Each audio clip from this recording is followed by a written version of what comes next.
Good morning, guys. Welcome to my unboxing review of the entry grade Nu Gundam FF. This is a Gundam Side F exclusive that I got through the Gundam Base online tour for I believe $17, which is a little expensive for an entry grade, but this is in fact the Nu Gundam, so there's going to be a lot more plastic in here than usual, especially with that long-range fin funnel on the back. So I've never built an entry grade before, and I'm kind of interested to take a look at it. I originally wanted to get the real grade Nu FF, but that sold out within a minute of that drop going up. So I did manage to grab the entry grade. This kit is of course based on the Nu Gundam FF, which is the Nu Gundam real world 1-to-1 statue outside the Gundam base, the Side F base in Fukuoka. And of course this design is revised a little bit. The colors, the blue is a lot more saturated and a lot more colorful to, I guess, appeal more to people visiting the Side F location, and also the kind of one-winged angel look of the fin funnels has been replaced with one large long-range fin funnel, because building it in real life, that one wing of fin funnels would not have been practical. That statue would not have been able to exist without significant modification. But yeah, here on the box, being a Side F exclusive and not a Premium Bandai exclusive, there's some typical, this is a typical standard release style box, showing off the, I think this is the painted build of the kit, showing off the poses you can pull off with it, showing off that this is using touch gate technology, so you can just kind of pull the parts off the runners without a nipper. I'm going to use one anyway because I don't feel like having nub marks all over the kit.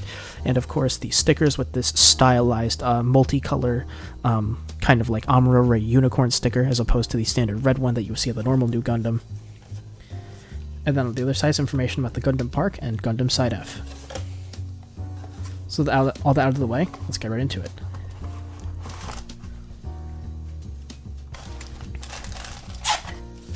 Starting, of course, with the manual. A lot of parts in this kit, because it's an entry grade and it's very simplified, a lot of the parts are super recognizable, so just using this kind of simplified guide on the front here, you don't even really need the instructions, you just kind of put it together based on what the parts look like. And it does look like the weapon, the long-range fin funnel, is going to be quite complex for an entry grade, which is a pleasant surprise. And of course inside you get a standard instruction manual in black and white.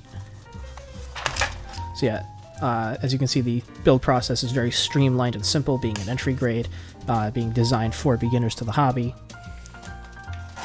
And the back for the latter half of the long-range fin funnel assembly is going to be in color. So besides the manual, inside the box we get 2 bags of runners, and inside those bags 6 runners in the box, which puts this, despite being an entry grade, kind of on par in terms of plastic count for some more simplistic high grades. And of course this rather large sticker sheet for many of these stripe decals, and of course that stylized multicolored Amuro unicorn emblem that you see all over the Nu Gundam. As for the runners themselves, they did the thing with runner A where they have A1 and A2, but A2 is not a copy of A1, it's just a separate part of a very large runner. So A1 here is going to be a multicolored runner in 3 different colors. You have yellow for the V-fin, some details for things like the chest vents, and you have a part of what I believe is part of the backpack, kind of where the beam saber is stored. You have a very kind of dark blue, not quite as dark with what you would see on the Nu Gundam, because I have the real grade Nu Gundam, and I think the blue is significantly darker on that kit. But yeah, you have dark blue here for armor parts, including the torso, the backpack, or in the kind of back area where the backpack will go. And you have red here for some accent parts, as well as parts of the waist. Runner A2 is going to be in 2 colors, some additional parts in yellow, as well as blue parts for the armor parts. Runner B, all in white, looks like it's going to be the entirety of the white armor parts across the kit. You see parts for the head here on the top left, you have very distinct parts for the skirts, you have parts for the shoulders, legs, and arms. What few frame parts there are in this kit are all going to be on this Runner C, which includes some frame parts, some joint parts, as well as parts for the hands. An extremely tiny Runner D here in teal for the head. There notably are no eye stickers on this kit, so the kind of eyes are color accurate here in this kind of teal green. The box did mention that the kind of black area around the eyes is recreated using shadow, so we'll see how good that looks. And of course, runner E here, which is entirely dedicated to the main weapon of this kit, the long-range fin funnel. Again, for an entry grade, this one weapon looks to be significantly more complex than what you would see with other entry grade kits, and you also have parts for nice open expressive hands. So with that out of the way, I will see you after the build. Alright, welcome back. Here's the entry grade Nu Gundam FF, snap build panel lined and with the decals applied. Just before I get started with the rest of this review, just a few things to clear up that I missed in the unboxing section. These runners were printed in August of 2024, and all of the runners in this kit, apart from the runner E for the long-range fin funnel, are reused from the original entry grade Nu Gundam. That long-range fin funnel rifle is the only new runner in this kit. So apart from that, everything you're seeing here, at least sculpt-wise, is going to be from the original entry grade Nu Gundam, except for, of course, the color scheme. Now, getting into the build of this kit, I was very pleasantly surprised by just kind of how solid this kit was, in addition to a lot of parts separation that I wasn't really expecting. You see right there the Federation V in the crotch, that's fully color separated, which you don't see even in like a bunch of high grades. All of these yellow details you see are completely color separated, including that bit in the toe. On the back, this cap is a separate piece, that yellow cap is a separate piece. Most surprising, this kind of blue stripe in the yellow cap is its own separate piece. That's the only piece small enough that I would consider to be a loss risk. I did paint in some parts of this kit a bunch. There are a few parts that are not color accurate, and there are a few, I guess, sculpting issues, but it's an entry grade, so I think these things are to be expected. But in general, this build is fairly solid. If you've never built an entry grade before, it's about what you would expect from kind of the beginner line, where it's essentially a high grade but with less parts separation, so there are less parts overall. The amount of plastic in general is the same, but with less parts in general, you're expecting worse color accuracy, you're expecting worse articulation. In general, articulation in this kit is definitely worse than what you would see in a typical high grade. I'll spoil that now. But color accuracy in general is pretty good. There's only a few things I noticed that were off, which leads us right into the aesthetics section. Aesthetically, well, I mean, sculpt-wise, it's the Nu Gundam. Like, how can you go wrong? The Nu Gundam's great. It's a fan favorite for a reason. The sculpt is fantastic. The kind of meanness of the head is preserved. What I was really surprised by is in the eyes, there are no eye stickers, and they mentioned that the black part around the eyes is recreated entirely by shadows. I was a little skeptical as to how that was going to look, but yeah, they were right. Like, it looks like there's a black section around the eyes. That, like, shadow recreation is definitely nice. And yeah, the color scheme in general, it's very similar to the standard Nu Gundam, with the exception of the main shade of blue. On the original Nu Gundam, it's so dark, it's almost black. On this kit, it's still dark, but it's squarely in the kind of navy blue category. I guess that helps the statue itself pop out more and draw more people to the Gundam Side F base. But there are a couple of color inaccuracies I'm going to mention now, and a couple of parts I painted in. So first off, this rear head camera is just in white. It's just part of the overall head sculpt. Basically, you build the kind of inner parts of the head, so the chin, the face mask, and the eyes, and then this entire, the white outer part of the head is just one part that slides on top. And because of that, while the front head camera, which you can't really see, is in that kind of mint green, the same as the eyes, I did paint them over metallic green to help them pop a little more, but that head camera is so recessed in there that's very hard to see. But yeah, this back head camera is just part of the white head sculpt, so it's just in white. So I painted that in metallic green. That bled a little bit, doesn't look great. I also painted in this front chest camera, which is, of course, not a color-separated part. It's just in the same kind of navy blue as the rest of the torso. I painted that in metallic green. These back kind of vent or thruster parts on the back skirt are just one part molded in white. I did paint that in yellow and then used a black panel liner to fill in the detail on the inside. And a bunch of these yellow details, of course, don't have kind of that black detail in the middle to indicate that they are hollow. So, of course, you just fill that in with like black panel liner or something. That's to be expected. Like, most kits aren't going to have that black kind of void detail filled in by either a color separated part or a sticker. You're probably used to just filling that in with a bit of black paint. But yeah, in general, aesthetically, this kit is pretty good, especially when we get to accessories later. When I show off the long-range fin funnel, it's very impressive, the amount of separation on that part.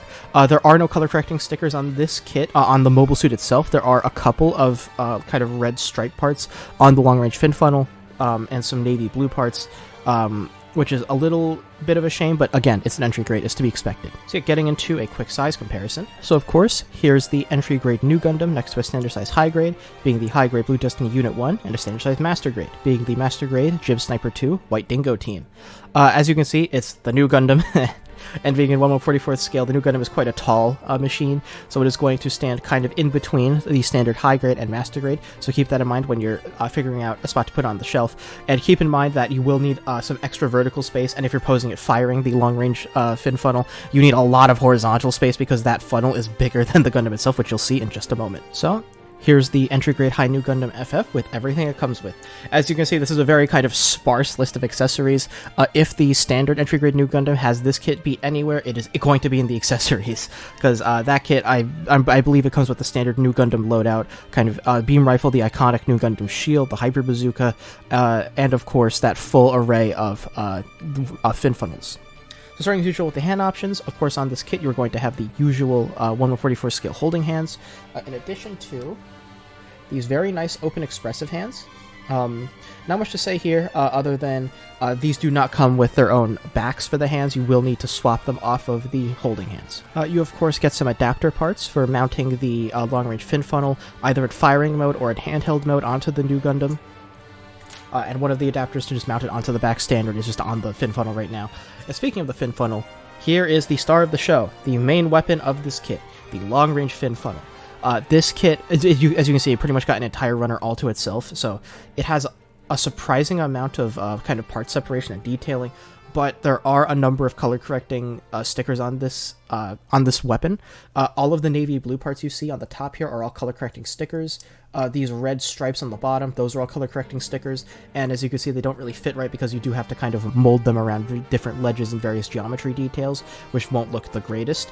But overall, for what, like, considering, again, this is an entry grade that I got for $16, this weapon is very impressive for that, and as you can see, it is significantly taller than the Nu Gundam itself. It goes off the frame. It's about another quarter taller than the Nu Gundam.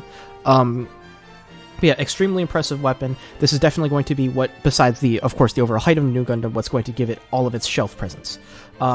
And of course, you have different ways to mount it. You can mount it just kind of on the back standard, standing up, acting kind of like a third leg. So if you want it in a dynamic pose, this will help balance it. If you want it firing over the shoulder, of course, you have adapters for that. And if you want it as a handheld weapon, you have adapters for that as well. And of course, you do have the Nu Gundam's custom beam saber right here. And of course the kind of guard bit can fold out when it's in use. Unfortunately, you don't get any beam saber effects to use with this, so you just have the hilt. But the manual does mention it is compatible with the high grade Nu Gundam's beam effects. I don't have the high grade Nu Gundam. What I do have is the real grade, and I tested this out earlier, and I have the beam effects for the real grade Nu Gundam's custom beam saber here, even though this is a rectangular peg going into a circular hole, because of the soft nature of these beam effects, you can just kind of jam them in and they will fit fine. Getting into articulation now, and this is where I suspect this kit is going to falter from the mostly glowing praise I had to give it earlier. So for the head, it will look a surprising amount upwards. It is on a double ball joint, and it will look down a very nice amount, just looking down straight into its chest. Of course, you get a decent amount of side to side, and as you would expect, you get a full 360-degree rotation out of it. Just be careful that you don't pop this neck collar piece out.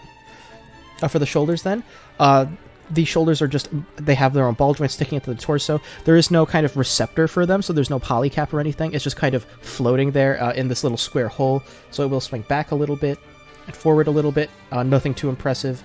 For upward raises, the shoulder, yeah, see, it pops out very easily. The best you can get is a little more than 90 degrees, so not great. Oh yeah, before I forget, this spare beam saber in the arm is a very nice molded detail. It, of course, is not functional. It's just molded onto the forearm, so you cannot take it out and use it. Of course, you get full 360-degree rotation, as you would expect. Rotation of the upper bicep.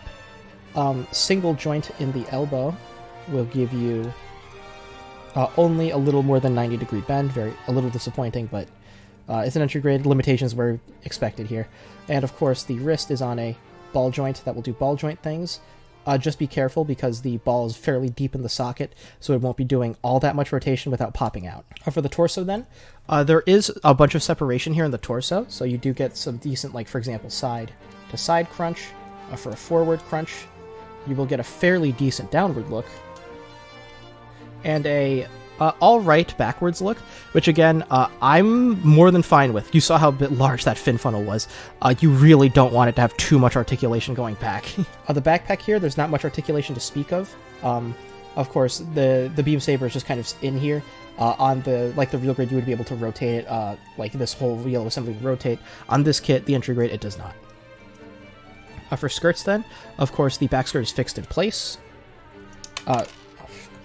The side skirts will go up about 45 degrees. The front skirts are together. You cannot clip them apart. They're on this big like cylinder thing that fits very snugly. You wouldn't want to clip them apart, otherwise they're just going to be falling out. And they will flip up a little more than 90 degrees. For front kicks then,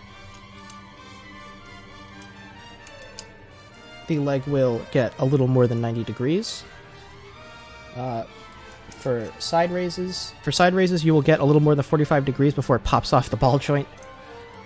For back kicks, as you might expect, you get next to nothing. You get very little back kick because of that fixed back skirt. Rotation, full rotation in the upper thigh, and a double joint in the knee. Will give a fairly full bend before the armor collides. This is one of those hollow details I mentioned earlier. You can see kind of the top of this knee, there's some very nice piston detailing, but on the sides it's largely hollow, which is a little annoying, but nice full double bend there. Ankles, you will get a very nice bend outwards, very nice bend inwards. There is no toe separation, of course, but the entire ankle will swing forward a very nice amount, and will swing down a decent amount. Also to note, this flap here with this thruster detail inside, it is static, you cannot move it. So yeah, in general, articulation, pleasantly surprising a little bit on this kit, but still less than what you would like. And we'll see how that impacts it when we put it into some poses. So getting the entry grade Nu Gundam into a bit of a spin, normally I would be starting with the usual kind of running and gunning ground pose here, but as you could probably tell, that wasn't really going to happen with the very kind of unbalanced weight of the backpack slash long-range fin funnel. But starting in a kind of kneeling pose just to show off that it can't really kneel. This is a very awkward looking pose. It can't bring the back leg back far enough to actually bring the knee down to the ground because the fixed back skirts are just too long and get in the way. So while the long range fin funnel looks great in the open firing pose, it does not look great in a kneeling pose. Do not try and pose this kit kneeling. Next, showing off the custom beam saber with the real grade Nu Gundam's beam saber effects. This is kind of the closest I could get to that the pose I used with the Huckbind Mark II Trombe with the assault blade. Again, this is showing off the articulation of the legs is kind of limited, and especially in the arms. Not really being able to swing the arms super dynamically means any kind of melee pose doesn't really look that convincing, especially on the ground, which is, in my opinion, where you should be posing this Gundam, being the Gundam statue and all. It looks its best on the ground with that giant fin funnel. But yeah, while the custom beam saber is a really cool weapon, and in general I really like it, I would not really pose this kit using it. And of course, getting this kit in the air with the long-range fin funnel and the handheld mode in this kind of jumping, relocating, about to fire pose, this kit, as you can see, it looks fine in the air, although I would rather much prefer it on the ground. The kind of weightiness of it, especially with that long-range fin funnel, definitely lends itself better to posing on the ground. In the air, it's fine. It's just, especially with the handheld, in the handheld mode, the long-range fin funnel really weighs down the arm. It doesn't have many options to pose it. While I was posing it, the arm kept wanting to droop down, and the fin funnel kept wanting to fall off the arm. The adapter isn't secured onto the arm super strongly. So yeah, I would not really recommend holding it in handheld mode unless you're in a kind of very specific pose on the ground, where the arm drooping isn't an issue and the adapter isn't in danger of falling off. So yeah, in conclusion, the entry grade Nu Gundam FF is a very kind of pleasant surprise for me, especially as someone who hasn't built any entry grades yet. The build was quite pleasant. Everything went together about as smoothly as you could expect. There were a couple of color inaccuracies, but I've seen worse in a lot of modern high grades. Like missing a couple of camera details and some small venter thruster details, completely fine. I can completely excuse that for this kit, especially for being a complete Nu Gundam model kit for $16. That's really kind of the big thing for this kit. The cheapness of it and the completeness of what you get is an easy recommendation from me. I would absolutely recommend you get this kit if you can find it. Obviously not if it's being scalped. If you're getting it for like $30, $40 because scalper markup, absolutely not. But if you can find this kit for its intended retail price of around $16, that is definitely well worth your money, and this is definitely a kit you should be looking at getting if you're at all a fan of the Nu Gundam. So yeah, that was my review of the entry grade Nu Gundam FF. What do you think of this kit? Let me know in the comments down below. If you like reviews like these, please consider subscribing to this channel. If you like this video, give it a like. A couple of housekeeping things, or really one thing. I'm kind of looking to try something different for the next kind of block of reviews in the future. I'm looking to do kind of a themed set of kits. I have a set of 8 kits in mind that I feel kind of revolve around the theme of having a lot of armor or having a mobile suit that's bulked up with additional armor, and I have a second set of kits that are very heavily armed, and their focus is either having giant weapons or a lot of weapons. So I'll have a graphic thrown up on screen now, also throw it in the next video I release, just to kind of prime you for the reviews coming in the future. So with that out of the way, I will see you next time with my review of the Master Grade Sengoku Astray Gundam. I'll see you then.